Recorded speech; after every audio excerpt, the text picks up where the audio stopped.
you know that, I essentially just do a few different types of trades. And one of them is breakout trading, and the other one is basically, I buy pullbacks, right? And so if you learn how to do breakouts, which is a lot easier than buying pullbacks, I believe, you've pretty much got 50% of the game down, because I don't really do any other type of trades. You're either buying something on the bottom or you're buying the break of the top, and it's predominantly, it's very simple, and just learning those two things can pretty much give you a living for the rest of your life. And, that's essentially, what's happened to me, just using those two setups. I've learned the skills to, basically never have to work again. And so what's a breakout? Breakout is when price moves outside an area of resistance.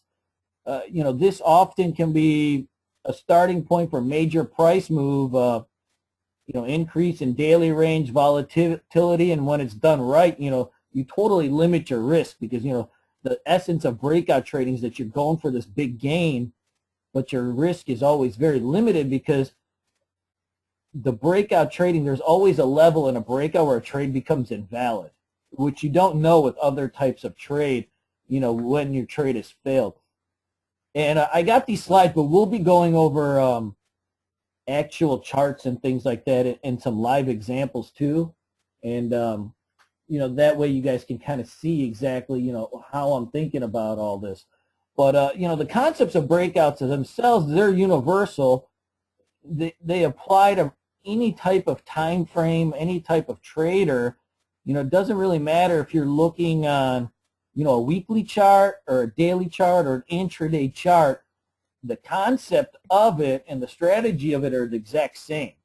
Really, the only difference in them is your time frames. How much you're zooming in or how much you're zooming out. The best part about that I like about breakouts are that they do occur in pretty much all market environments. There were breakouts in 2008. There were breakouts in 2007. They're always around. Yes, there's certain times in the market where breakouts are more prevalent than others, but it's not really a hindrance on your performance, because I actually kind of like it when the market only shows, I do a scan and I see, only 10 breakout plays instead of, like, yesterday I did one, I saw 200, right? Because it helps you narrow it down, and, you know what to play, and all the traders will be chasing after the same thing, so it ends up actually working out very well. So the key to breakouts is support and resistance, and really that's the key to pretty much all types of trading. Stocks, what they do and the reason they move, the essence of it is they travel between support and resistance areas. And my mentor once told me, you got to think of a stock almost like you do physics. And he would tell me, how in physics, object in motion tends to stay in motion till a force, equal or greater is forced upon it. And stocks are the same way. A stock will continue moving in a certain direction for as long as it can till a force is thrust upon it that's, equal to or greater, which is why often you can see a stock that's, it could be at $2 and it could be sitting at $2 for a year. And it may have no volume. It could have 20, 30,000 shares in volume, like, say, a stock like the RITT, R-I-T-T. That thing was at $2 forever. And then somehow, though, there's more interest in this stock now at $11 than there was at $2, and the volume has gone huge. And what happens is these things just tend to just go up, and as they go higher, they actually gain more interest until you get to that point where, there's a force thrust upon it that's, greater than, the one it has. And, often that can be resistance, or, it can be some other type of imbalance of supply. But, that's the essence of why and how stocks move. So, how are support and resistance levels made? That's really the battle between the bulls and the bears for control over, that price in certain situations. And really that fight is how all new trends start, because a downtrend usually starts when a support level is broken, and an uptrend is usually started when a major resistance level is broken. So, that battle is key. These levels are usually made when the volatility, the range, it contracts to a point, and there's a total balance of supply and demand at that level where the stock just basically can't move. And that's why you see often a stock will go sideways for a long time, and that's that battle between the bulls and the bears where things are even. There's a total balance of supply and demand at that level. Hence, why you see some stocks that base for a long time in a range. And those bases are pretty much the key to all trading, because the break above the base or the break below that base is what starts trends. And so, what is resistance? After really any big Momo move, there's always that point where stock encounters, a great force that kind of stops its momentum. And that force is resistance, and it basically means that at a certain level, the players in the market have deemed that price to be overvalued. And so what ends up happening is, the longs end up selling in that area, and then you see a whole nother group of traders establish short positions, and now you've got that line in the sand, and, that ends up being resistance. And let me just X out of this, and I'll show you a couple examples of it.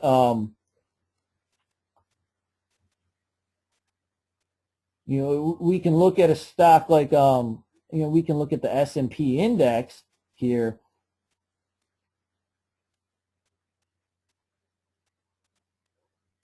And what you can see here, an S&P index, there are certain levels. Let me just kind of get rid of the junk here. There's certain levels that just happen to be levels where, supply and demand, in ranges of resistance, these things form.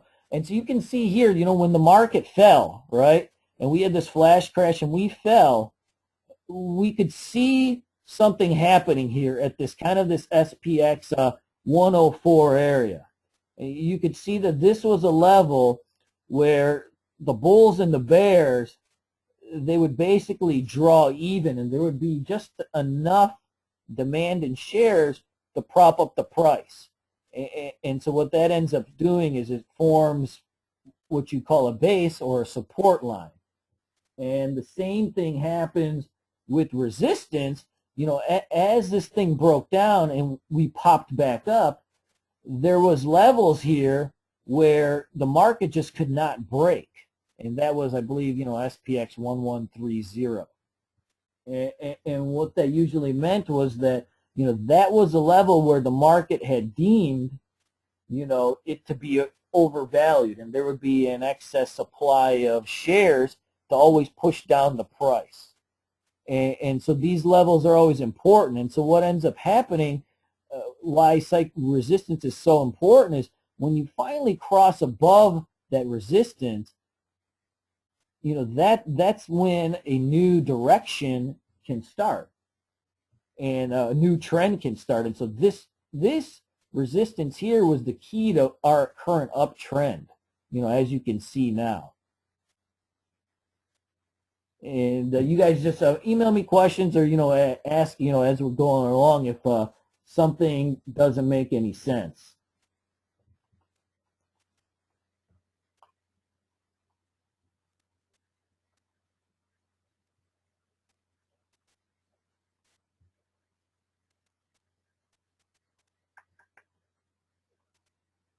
One second here. All right, let's get back to it. All right. So, the market itself, one of the things about the market is, and that you'll hear it over and over, is that the market has a memory.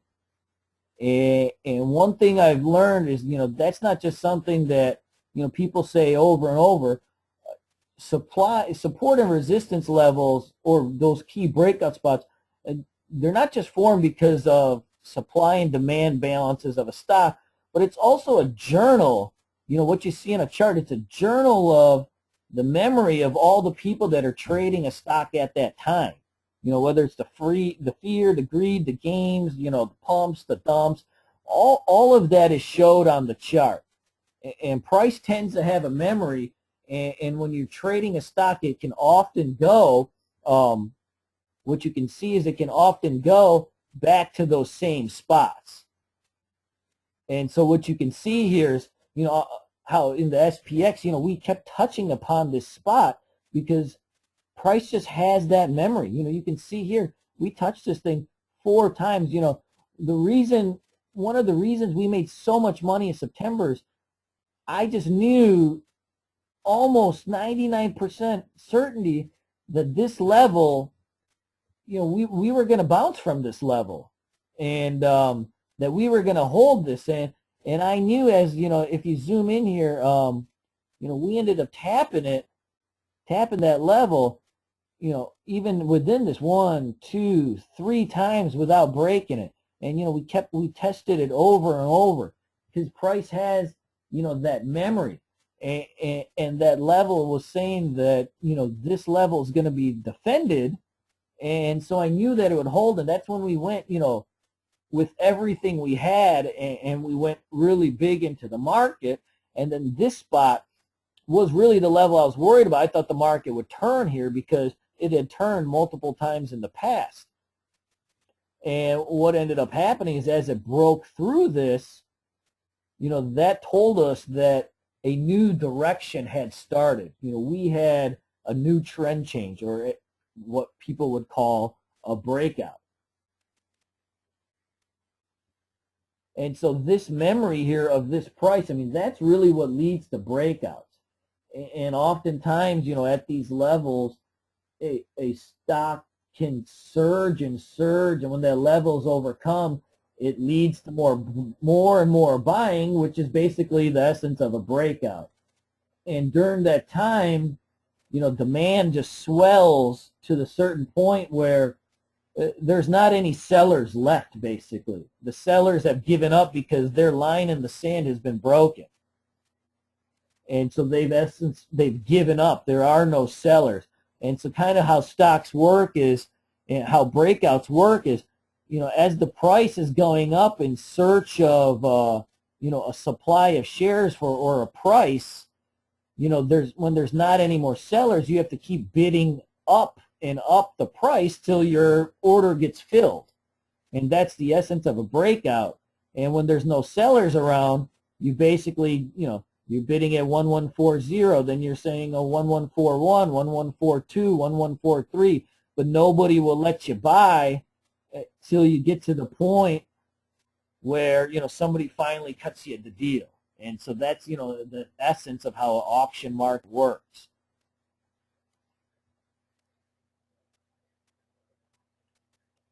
Oops, sorry about that.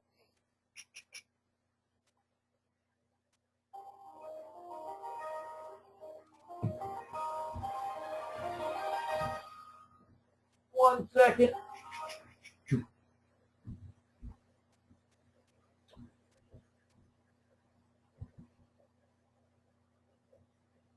And so basically, the reason the breakouts can go higher and higher is that when you have a breakout and you've gotten past that psychological resistance line where there's all the sellers have diminished, a stock will just go higher and higher in search of a price to satisfy the demand for those shares. And so in essence, that's how you can see a stock go from 2 to 14 really without nothing changing in the stock, because you're just going higher and higher looking for a price. And finally you get to that level where somebody is saying, okay, we're at a price where I'm willing to give you my shares. In essence, when you get to that price and so many people start thinking about that, they flood supply or shares on that stock, which is essentially causes it to either stall or reverse. And that's what builds a resistance point, or hence when you see a breakout fade or, lose its mojo.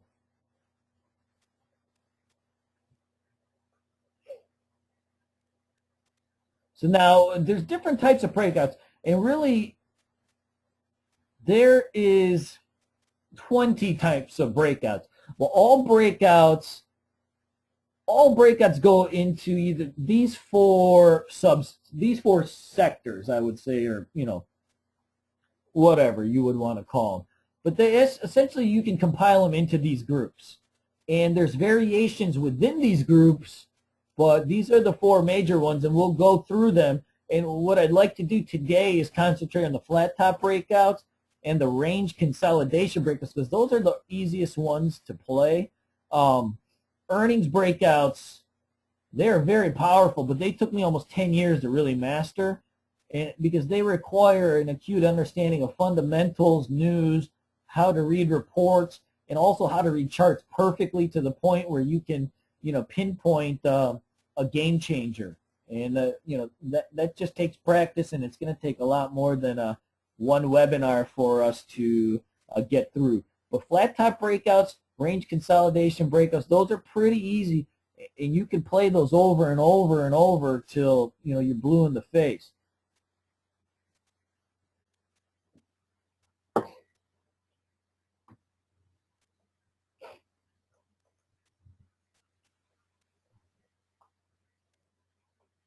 All right, so what are the traits of a breakout?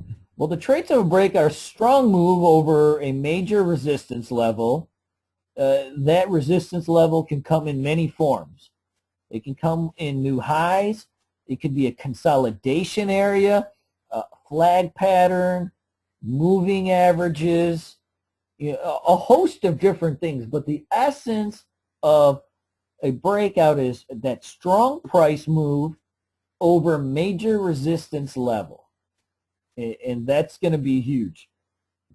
If you can just train yourself to spot those resistance levels, no matter what your skill is in trading breakouts, doesn't matter.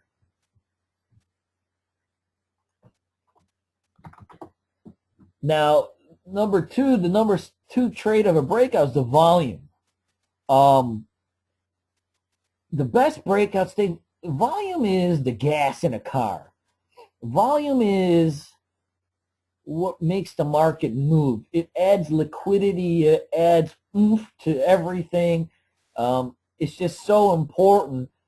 It means that there's an interest, a strong interest in whether the stock or the market or whatever you're doing. I don't have an exact volume criteria in terms of what's good, but it's got to be more than the average, and the more the merrier. And essentially, when I'm trading a breakout, ideally I'd like to see 2 times more volume, right? That would be my minimum, or 1.5 to 2 times. But the key is, how I know when a breakout's going to go, when that first hour, during that first hour of trading, when I see the volume already at the previous day's average, or the average of it, last 50 days, I know that there's something going on in this stock. We traded today CDI, I believe.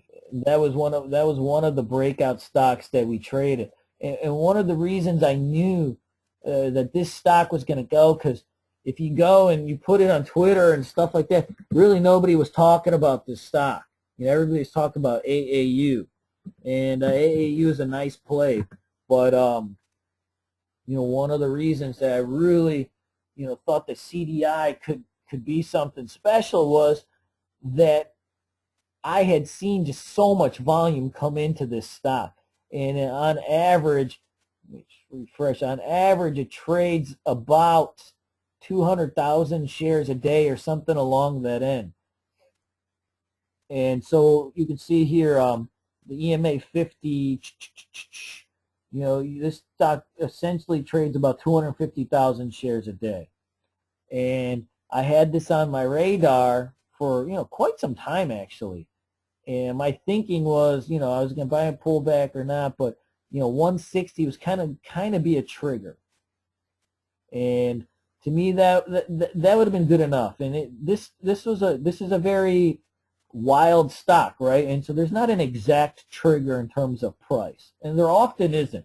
You know, breakout trading is not an exact science. There's not often just a level where you can just buy it and that's the trigger. You know, often you've got to use a little bit of an indiscretion or discretion, and you've got to weigh the possibilities of, you know, what else is going on, if that makes sense.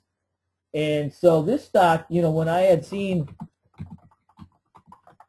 PZG go, and I'd seen some other gold stocks go, like NG and stuff like that, even though the price of gold had not gone up that much, you could tell that, you know, this was going to be a day where a lot of gold stocks could break. And so essentially what I had done was say, okay, well, CDI, I had this on my list. I gave myself about a 160 trigger. And one of the reasons that I knew that this stock was going to go was the volume. You know, the day before there just wasn't much there, but it was perking up near the breakout spot, and the volume was coming in. And I knew right off the bat, you know, this thing trades about 250,000 shares a day, and, you know, look at today, you know, we were 357% of its daily average volume. So when I'm looking at the stock, and I can see already in the morning between 9:30 and 10, I already see, what do we see? We see 15,000, 40,000, 40,000. It basically, by 10 o'clock, it had hit, you know, it had hit its whole daily average in volume. And so, you know, when I had my trigger here, I already knew, just looking at this volume, that this was going to be a good day. And we could buy this thing because there's just going to be just enough buyers. There's going to be enough buyers in here to give it the gas it needs to go. And that's what happened. You know, this thing immediately after our buy started taking off. And the reason for that is the volume. You know, you're breaking the resistance, of course, but then you've got the gas, right? You know, the gas is key. And you can see here, you know, on all time frames, it's pretty much, you know, breaking out. And so that's the key. So volume, it's not the end all, but it sure as heck is pretty important. Now, one of the other things that I like to see when a stock is trying to break out is multiple attempts to make highs. And you'll see me in the Boom Factory, we often call them taps. You know, it keeps tapping a level. Tap, tap, tap, tap, tap. And the more times that it taps a level, number one, the more likely it's going to break out, but it's also giving you a probability of a more powerful breakout. And so the taps are important. You know, oftentimes somebody will show me a chart and say, hey, look, this chart is about to make highs. You know, so is that a breakout? And I'll tell them, well, it's a breakout in essence because it's going to make highs, but it's not a powerful pattern because, you know, it's only breaking a level of resistance that happened one time. You know what I mean? And so that's important. You know, you always want to keep track of that. I'm looking for an example here. Let me see if I can find one.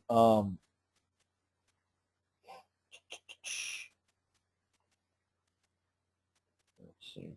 KKD. So this one is tapping a few times, but like one of the reasons that KKD failed this time, right? It already broke out, right? And this breakout failed again because, you know, what's it breaking out from, right? It wasn't breaking out of any level of really resistance. It was really just breaking out of, you know, from the day before. So what's the big deal?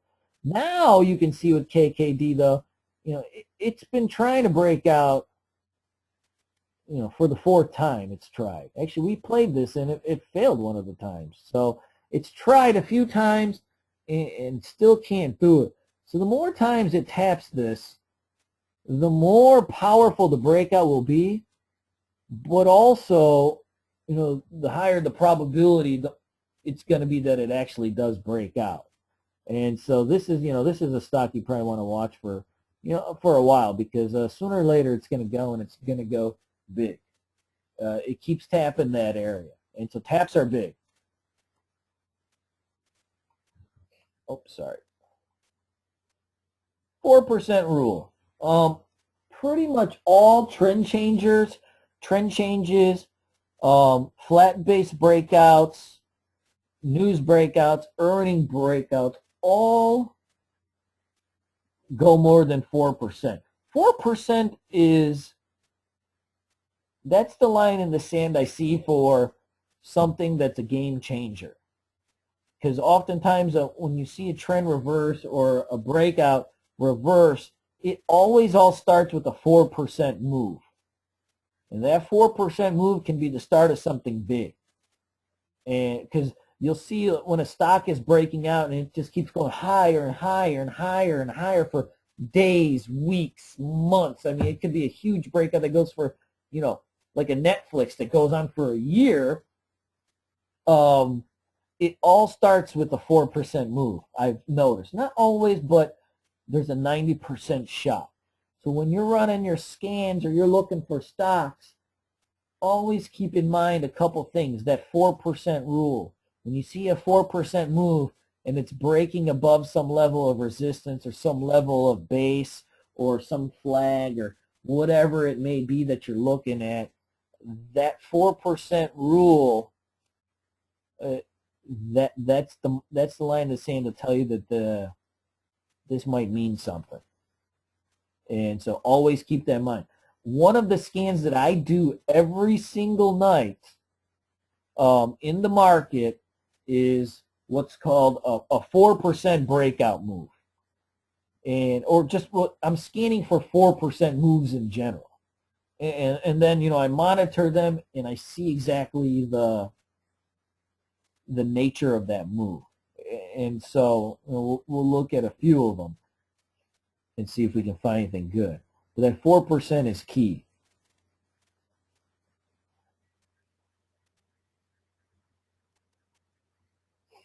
And we'll come back to that as, my software is updating. But number 5, float. Float is huge. When you have a 1 billion share float, and guys, for you that don't know what float is the number of shares that are on the market that are basically available to trade in some form. Oftentimes, like say, a stock could have 2 billion shares out, right? But maybe 1 billion of those shares are held by long-term investors. 200 million of them are held by insiders that cannot sell. The other people are locked in a certain amount of shares. So, out of those 2 billion shares, maybe only 500 million are really traded on the market because the rest are locked in. And so the float of that company would be 500 million, even though they've got 2 billion shares outstanding. And what I found is float is very key. The lower the float, the more powerful the move is. And you'll see it all the time in trading. We can go and we'll bring up some low float stocks here.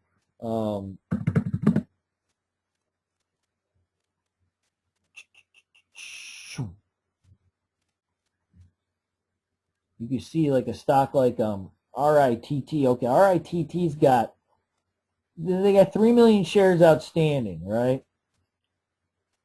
But their float is only 788,000 shares. And this stock basically essentially went from $1 to $13.45. Really not much changed about that stock, except some renewed interest, some pumpers, so on and so forth. But the key to the move was float. As you can see here, a lot of their shares outstanding are obviously locked up by insiders and stuff like that. And so how does this stock make a move like that? Well, the float's 788,000. So those are the total amount of shares that are available to trade at some point.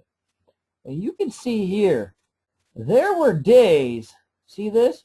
This stock traded 3 million times.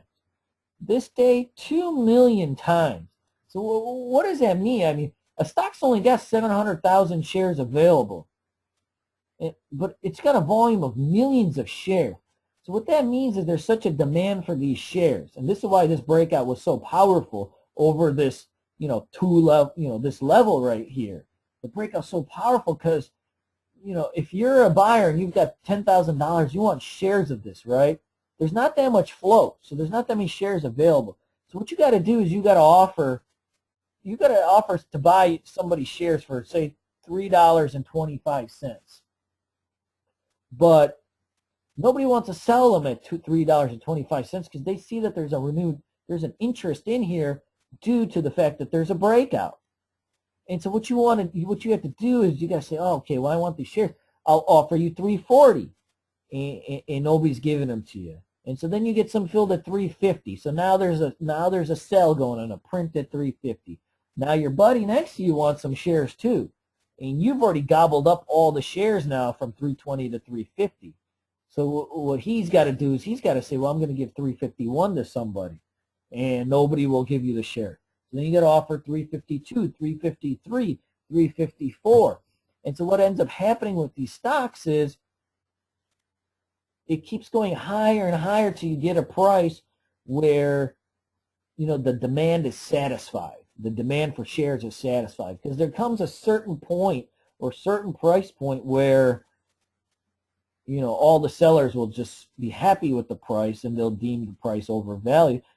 And there'll be a certain point where the buyers don't feel like bidding it up that high because, they're seeing it as overvalued.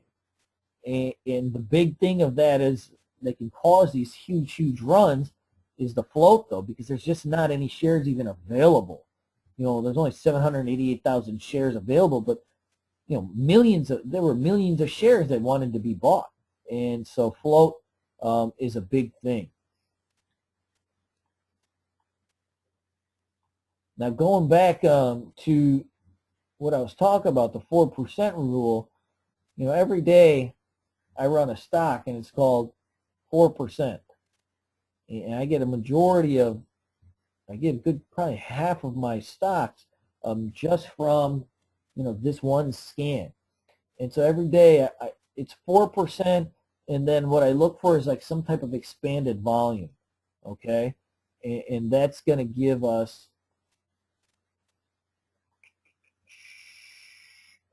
let me move my thing 1 second. All right, so that's going to give us an idea of, some of the stocks that might be in play. So every day I'm flipping through these to see, what moved 4%, what could be. So like a stock like this was a 4% move coming off this bottom, right? And so this would be a stock that's on my radar. I can see here we've got all this resistance, right? We've got price resistance, it's moving average resistance. This could be a stock that might be in place. I see the volume expansion from the days before. It's made the 4% move, so this might be something that's on play for me tomorrow. And so this is one of the, my go-to type of trades. And so you just always, I'm always searching for, that type of trade to see exactly, what's going on. And so these are just, it's a very simple scan. You just run through them, see what happens. And you'll gain a lot of stocks. Look at Rick today. A 5% move coming out of this big old base. This is probably a stock that might continue for a while. It's got the characteristics of a long-term breakout. And it usually all starts with a 4% move.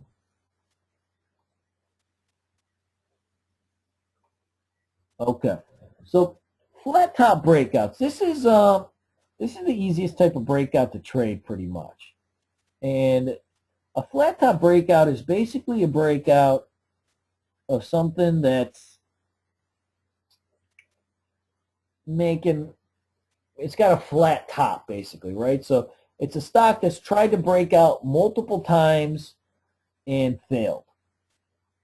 And basically the more times it tests, the stronger that breakout is. One of the keys to flat top breakouts that usually will tell you when the breakout is going to work, one of them is the volume pattern. How is the volume pattern when the stock is trying to break out? Is it in accumulation, distribution, so on and so forth?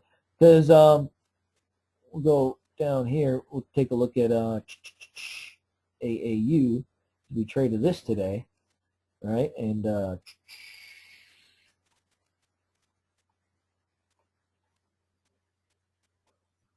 right.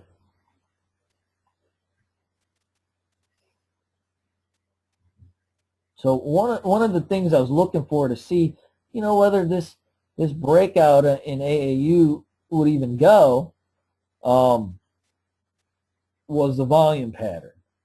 Because it made the move, then pulled back, tried to make a move, tried a few times to really kind of get past this 460, 480 area, and it wouldn't work.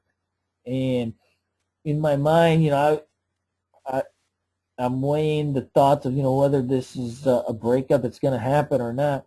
But one of the things that told me that it was going to work was this volume pattern. And what this volume pattern essentially means is when you look at volume pattern, whether it's the general market, a breakout trade, a volume pattern is one of the most keys to all trading, and you got to be monitoring. You're monitoring for accumulation or distribution. And so what does that mean? Accumulation means, are people accumulating this stock and holding it? Is it something that's being bought up, right? And distribution is, is this stock behind the scenes getting sold? And is it getting sold hard? And what you'll see in a lot of breakouts that fail is as the stock is trying to break out, there'll be huge dumpings of shares. But yet the price pattern will be very constructive still, but there'll be a huge dumping of just shares. And what that usually means, especially on stocks that go high and go higher like a breakout, is that the institutions, the people in the know, the people that own a lot of shares, that just, the smart money, right? What they're doing is they're selling their shares to the retail buyer, because retail buyers always chase, right? They're always late to the game. They're always chasing stocks, late to the game. They're always a part of the newest fad. Hence that's why they call it dumb money, right? And so when you see the volume pattern go bad, it means that the institutions, the people in the know, are selling to the people that are not in the know. And so even though it looks like it's going to break out, it might be something I stay away from because somebody's obviously dumping these shares on my face. On this stock, you can see, look on the down days. The volume is so small, the selling here on these down days, right? Less than, that's like 600,000, 700,000 shares, right? That's not that many shares. But look on the up days. This stock, it trades 3 million, 2 million, 3 million, 2 million, 3 million, 2 million, right? But on all the down days, even when the stock falls pretty far, 480 to 4, that's 20%, 25%. There still wasn't that much selling. So that tells to me that the stock is in what we'd call accumulation. So that's a positive for the stock. Now, if you're not good enough at trading it to eyeball what accumulation is, you can always bring up what's basically called on-balance volume. And on-balance volume will tell you if the stock is getting accumulated or distributed. And how they compute it, I wouldn't really worry about it, but basically it's a composite of, how many shares are bought on the up days minus how many shares are sold on the down days, and they come up with a composite, right? And so you can see here, the on-balance volume of the stock is very strong. It's basically been 16 million shares have been accumulated, over distributed. So that's very bullish. That would tell me that this is a strong price pattern, aka the breakout, but then also a strong volume pattern. So that gives me double probability, right? So that's pretty awesome. And so that's always something to keep track of. All right. Oh, sorry. Okay. Now, align on multiple time frames. What does that mean? Well, the key to trading, often you could be buying a stock, and we'll go back to AAU. You can be buying a stock, and what you want to do, there's multiple time frames of a stock, right? You've got a daily chart and you've got an intraday chart. And usually if a stock is making highs on both, this was the breakout level, that's a sign that the stock is in, it's not in flux. Everything is in order. Because oftentimes what you'll see is, stock might be breaking out on, say, an intraday time frame, but it's not breaking out on a daily time frame. There's resistance overhead. And so often you can get a supply of shares that you don't even know about. And so you have to be wary of that and always keep track of, multiple time frames. Now, does one mean, if they don't always match up, does it mean trade's going to fail? No, not necessarily. But, we deal on terms of probabilities, right? We want to get trades that are more than 50-50. 60-70% odds of a trade, that's the type of trade I want to be in. And so when something aligns on multiple time frames and it's breaking out everywhere on 5-minute time frame, daily time frame, weekly time frame, that's when you know that a stock's really got legs and there's no sellers or supply of shares that are just bouncing around that are going to sneak up on you and knock your price down.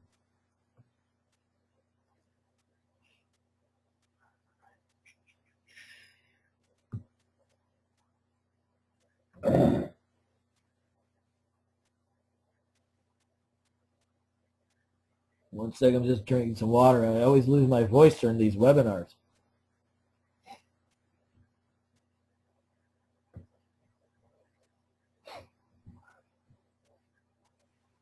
All right. Now, essentially, oh, shoot. How did that go? Get bigger. All right. Base breakouts. Base breakouts are probably the most powerful breakouts. And essentially the basis of a base breakout, a flat base breakout, is a stock that's based or been in a neutral range for an extended amount of time. And once again, you're always down time frames, right? If you're day trading, then it might be an extended amount of time on your intraday chart, which could be a few hours, right? If you're swing trading, for multiple days, it could be a stock that's been basing for 5 or 10 days. And if you're more of a long-term trader that's trading breakouts, then it could be a stock that's been basing for, it could be weeks, months, years. And the bigger the base in that neutral range, the more powerful that breakout. And usually what happens in these bases, the reason a base is even built, a stock can go up so high or so low, but then there comes a point where it just can't go any higher or it just can't go any lower, right? There's no catalyst, there's no news, but it's all done on supply and demand on a technical level.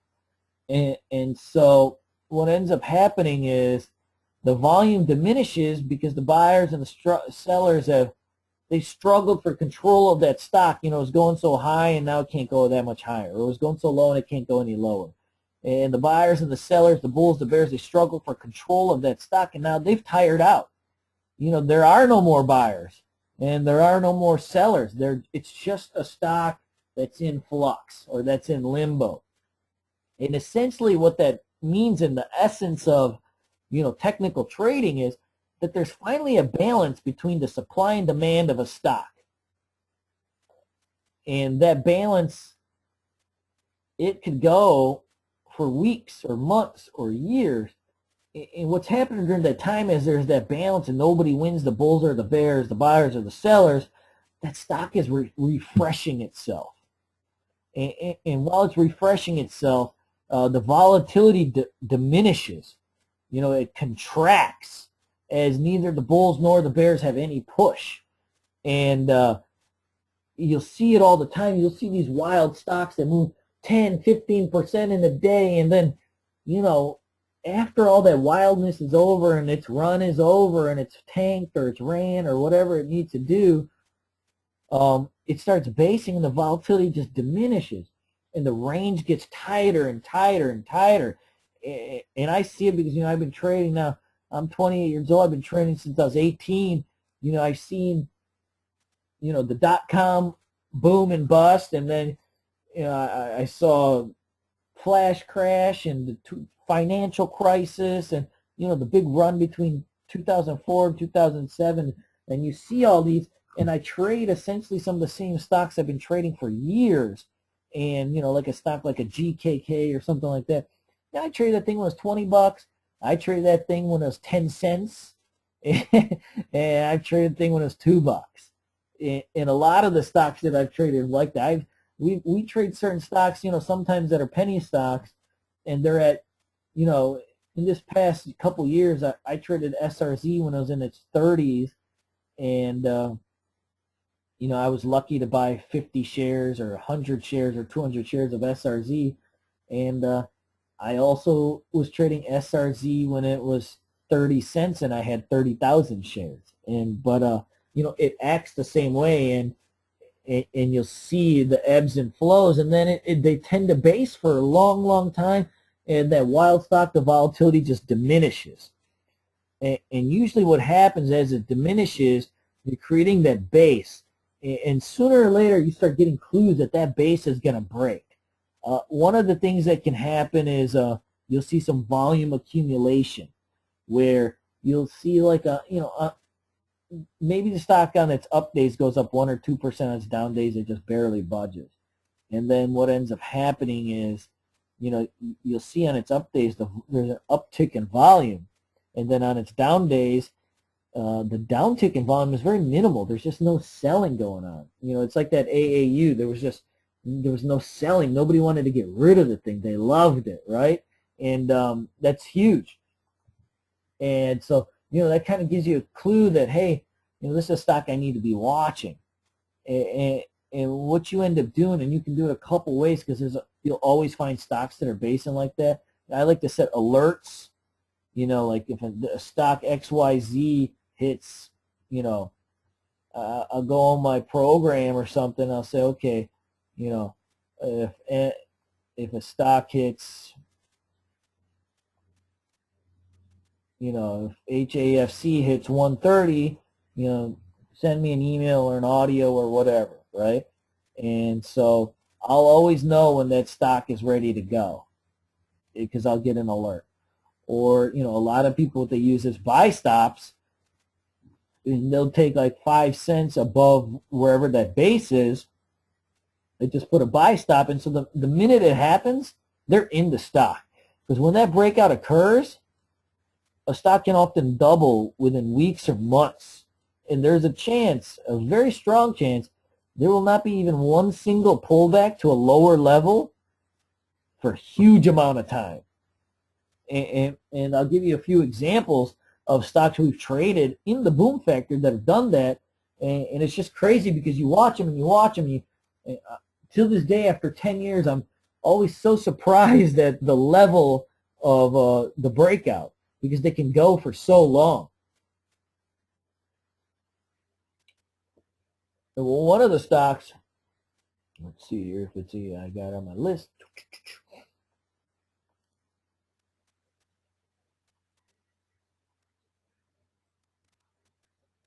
One of the stocks that I've traded over and over a long period of time is a GKK. And GKK, you know, it looks a lot better now than it did, but well, you can even see here way back in the day when I drew the line. So what happened with GKK? Okay, well, GKK, former, if you go back just, well, a ways and ways, right? Former high flyer, $38, right? Tank, tank, tank, tank, tank, tank, tank. Base, base, base, base. You know, it based for a long time, you know, kind of in this range, right? And this stock was at one point, I had it at like 50 cents or something like that. And base, base, base, base, base. And kind of what ends up happening, you know, it bases to the point where then, you know, finally it starts moving, right? And usually after stock makes these wild moves, they tank. And look at, I mean, these huge tanks, they went from $3.40 to $1.20 very quickly during the flash crash. After it had its big run in, you know, last year, you know, went from $1.20 to $4.60. I mean, it's like 300%, and the thing tanked. And so, essentially, after this last tank, I had it on my radar because after a certain point, you flush out all the sellers. There's just no selling left. Everybody that's going to sell has sold. And I had it on my radar at this point when it was basing. And this is very powerful base breakout. And so, you know, when it was basing, I had watched it for a long time because it looked like there was a bottom in this stock. It tested this bottom numerous times without breaking. It looks like the bottom. So we've got very tight range. You know, $1.30, $1.50, 20 cents. It doesn't seem that tight because it's 15 cents, or, you know, 15%. But in the scheme of things, right, the scheme of things over the course of this stock's life, that's a tight range. And so what ended up happening over here is, and why this breakout is so powerful, is the stock's in a box. And it tries to break past this 150 level, and it just can't do it. And the bulls and the bears are fighting for this stock, and they just can't do it. And you're getting to that level where you tap it, and you tap it, and the bears are winning. They knock the price down, and you just keep working, and it's going to keep going. And what ends up happening on a stock like that, you can only tap it so many times because stocks, they trade off supply and demand, right? And you tap an area so many times that after a while, anybody that wanted to sell to you at this level, they've diminished. Because say there's 500,000 shares that are available at this level, right? Of people that bought at 150, and you know the stock went down, and they know if it gets back to 150, they're going to sell and try to sell for even. You know what I mean? So they can finally get their money back. Because that's pretty much how stocks trade and why these levels are so important. Because price has memory. You know, somebody was at this level, all these people that bought at 150, and they're pissed, right? They're pissed that they bought at 150. They tell you the minute that it goes back to 150, they're going to sell. And so what ends up happening is, you know, say there's 1 million shares available at this price, right? So the first tap, you know, the buyers come in and they buy up 500,000 shares. And then, you know, there's enough sellers because there's 1 million shares, right? They buy 500. There's enough shares where it pushes it back down. In this tap, you know, 300,000 shares are taken. You know, the buyers snap up 300,000 shares to dispose of. So then, you know, they sell it back down. So then finally, as soon as it starts coming back, you know, the buyers realize, well, okay, man, there's only a few 100,000 shares left. Let's try it again. They try to break it out again, and finally, you know, the last 200, 300,000, 100,000 shares are sold. So now maybe there's 100,000 shares left. And so the buyers come in again. And they come in again, and finally, there's no more shares left to be offered. And so it finally breaks out of this base. And so the natural thing to do, right, a stock travels between support and resistance. So where's the next level of resistance? Right here, right? So you can see here, the stock pretty much ran up to that price and then faded. And, you know, that's going to happen. But now that you've broken over this area, that becomes the new support.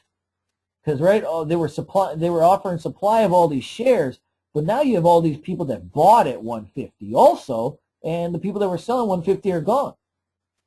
And so 150 gets defended. This is the new bottom, where this used to be the new bottom. Now this is the new bottom, and this is the new top, because it tried to break this and it failed. So then what happens?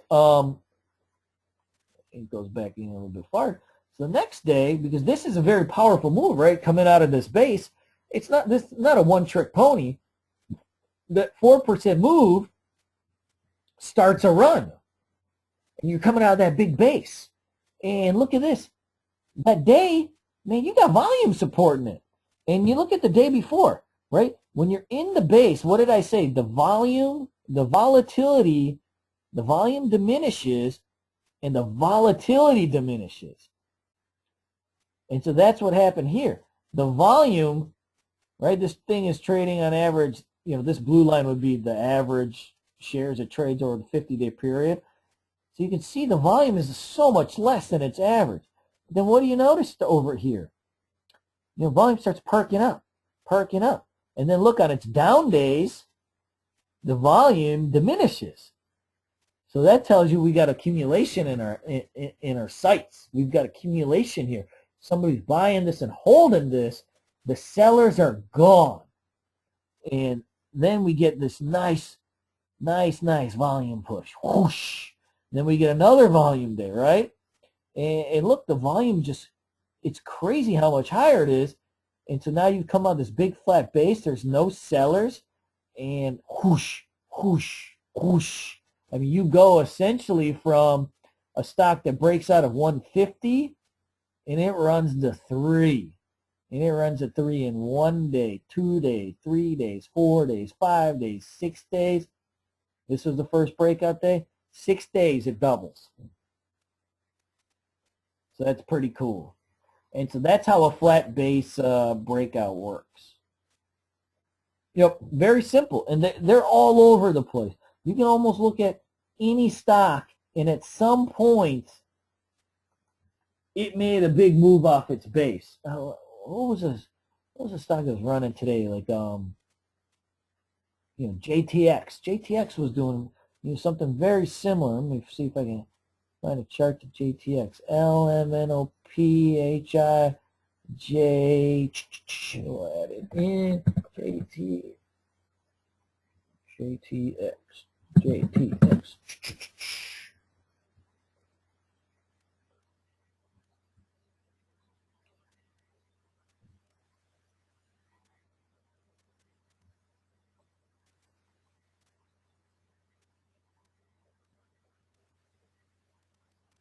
All right, you can see right here, the base goes for quite some time, I mean months, right? When it finally gets over that base, I mean, what happens? It goes from $1, right? At $1, it starts its move, and it's already at 175. I wouldn't be surprised if you see this thing at 2s. These things typically tend to double. And I've shown you a million charts, you know, like this, that, you know, base for a long time, and when they go, they just go. And you'll see it. Watch for them on my blogs. Watch for my blogs. You know, I'll always talk about flat base, breakout, stuff like that. When they go, they just go. But the longer the base, the better. And that's essentially it. Those are the two main types that I wanted to talk about, was the flat top and the base breakouts. And if you can trade those, you will be able to make money for the rest of your life, because I haven't seen in the last 10 years that these type of trades don't work. And you just, what you got to do is train your brain to be able to spot them. The first step is to look at my blogs, because that'll tell you, you know, that'll tell you, you know, at least where to start, right? And if you train yourself, you can see here, like VDSI, I've been watching this thing for 9 forever, right?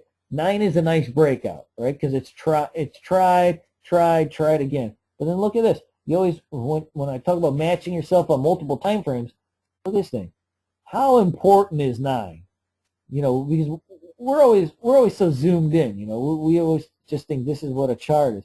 And you go back and you see, okay, well, this thing goes back a little bit farther. Then you look, oh, it goes back a little bit farther. And you look, oh, it goes back a little bit farther. And so you get to train your eye to this. Now when you realize this stock has tapped 9 for all these times, 2 years, 4 months, 22 days, it's been trying to break out over 9, right? Maybe a little bit less. We'll go. And so that's pretty badass. And so when this thing goes over 9, rock and roll. I mean, that's all I can really say. And it's one of those things you always keep it on your radar. You set those good alerts, and you're good to go. There's just nothing else to say. Once this thing's over 9, it's going to rock and roll. And so it's a very easy pattern, right? 902, 903, you buy it, sit it, and quit it. Now, the key to breakouts is this, though. Why I like breakouts. You always know when a breakout trade is invalid. And the reason is this. Notice how this stock is never really broken out above this 9 area, right? So what happens if this stock, say, gets to 925, right? And then it falls below this important white line.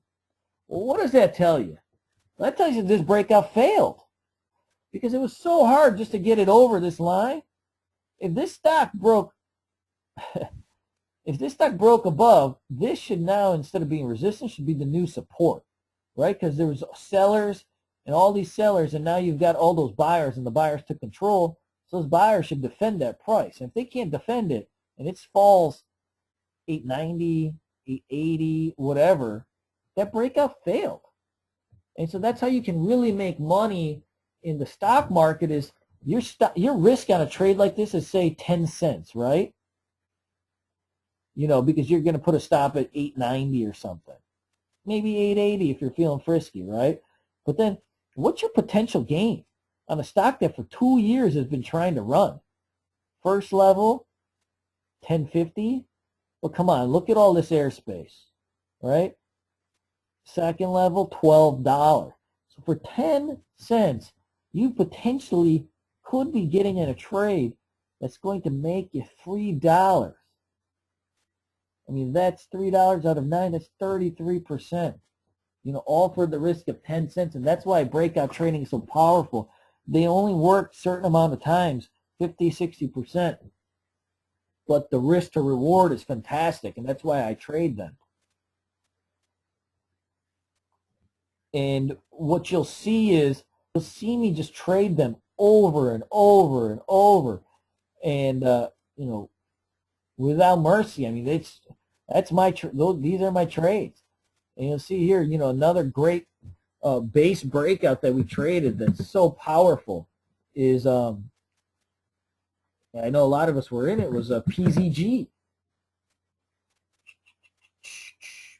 PZG. And like I told you, once a base breakout happens, the stock can double very quickly, right? And what do you see here? PZG. For so long, it tried to break this 192 area, right? And support and resistance is never an exact price. I like to think of them as zones. And what do you have here? Tap, tap, tap, tap. You know, tap, tap, tap, tap. And when it finally goes, look what happens. And so we actually ended up getting PZG earlier than the breakout. We bought, because there's a mini breakout. There's a mini breakout over here, you know, in this 190 area.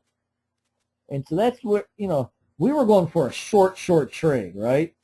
So I'm thinking, okay, well, we got a 189. Break a 190 is going to probably set it off, and we'll be able to get 10 cents out of it because the resistance is at 2.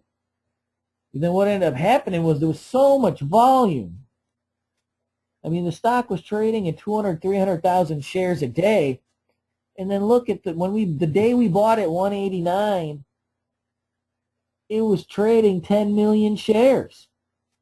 So that kind of told me that this $2 mark, resistance is futile. We're blowing right past that thing, you know.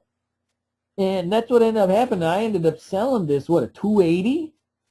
I mean, that's a huge gain. I risked that day, you know, the stock, it dropped down about 180 a couple times. My stop was like 178. So, you know, for 10 cents, you know, a risk, I basically, you know, I had a chance to play in a stock that just ran like crazy.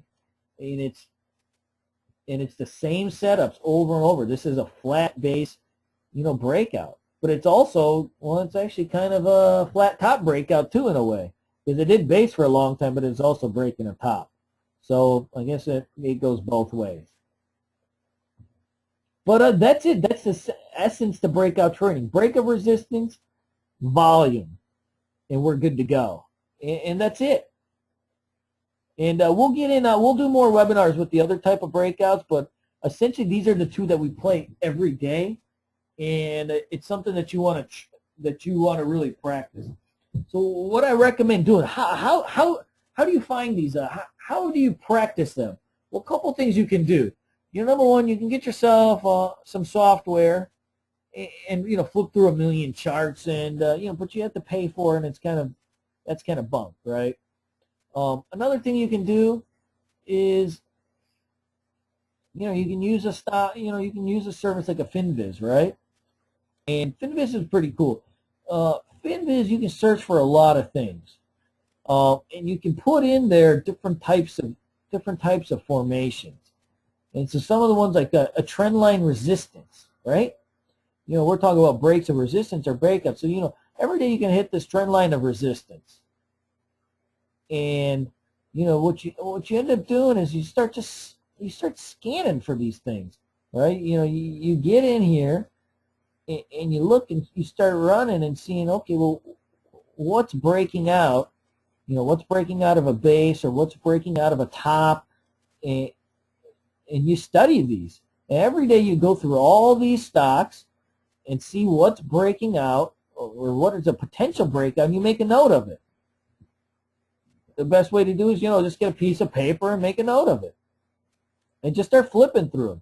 And you know what? When I go through charts, I go through maybe 2,000 charts a night. It takes a lot of charts to find some good ones. And so you just keep doing it. You know, you just keep looking through charts, and make some notes. You know, what's about to break resistance? And the FinViz is a great way to look at this. You know, SYNM. This one looks good, right? You got this long resistance. You know, you got resistance everywhere. This thing cuts through. You can see a nice breakout. And so, you know, that's something I put on my list. And, you know, you just keep going. And that's it. Anybody got any questions or anything like that? You know, we got time.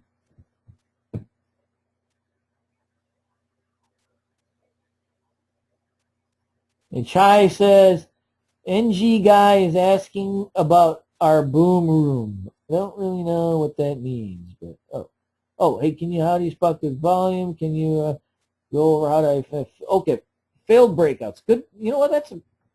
You're a smart little kid sometimes. Okay, failed breakouts.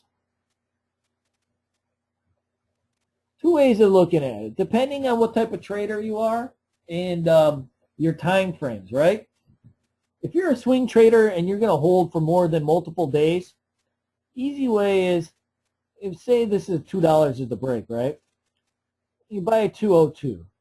If it falls back below this breakout spot, I just dump it, okay? Now for somebody that's, you know, trading quicker and faster, you know, oftentimes you got to zoom in a little bit.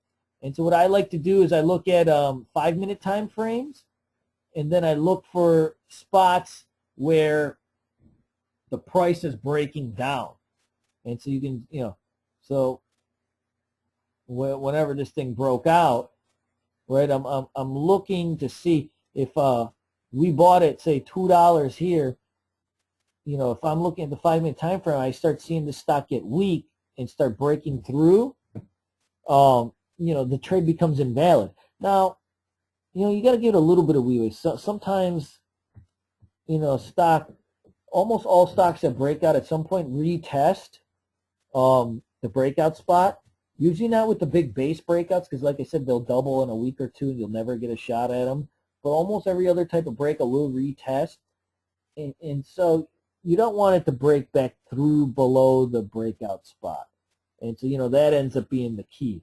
So like say like even, you know, PZG, you know, when it broke out the second time, you know, over 310, what you want to make sure is that it doesn't break back below the breakout spot. So like, you know, here it looks like it tried to break down, but it just kind of tailed through. So you want to give it a few cents leeway because you don't want a false breakdown.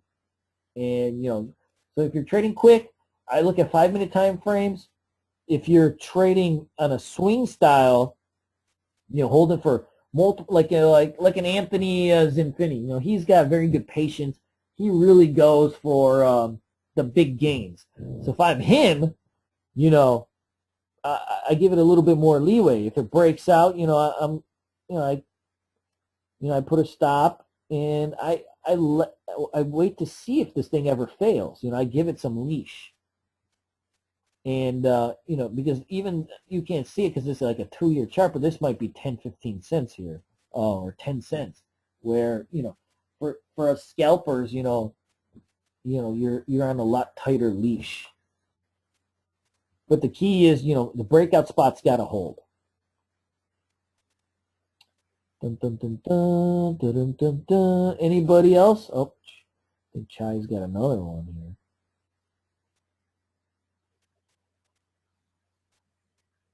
Oh, shoot, how do you open that?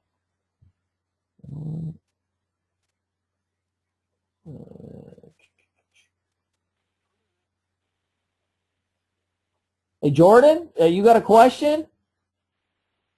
No. Oh, okay. For some reason, I saw a little question there, so I unmuted you.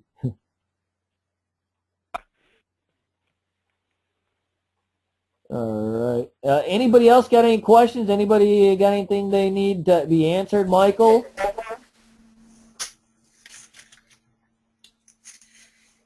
All right, then we're good to go. We're good to go. I think I attempted to record this, so we'll see. I hope it was helpful. Sorry about my bad use of slides. I'm just an idiot sometimes. I don't know how to do this stuff. But let me know if anybody's got any questions, and rock and roll. I'll see you on the Boom Factory tomorrow.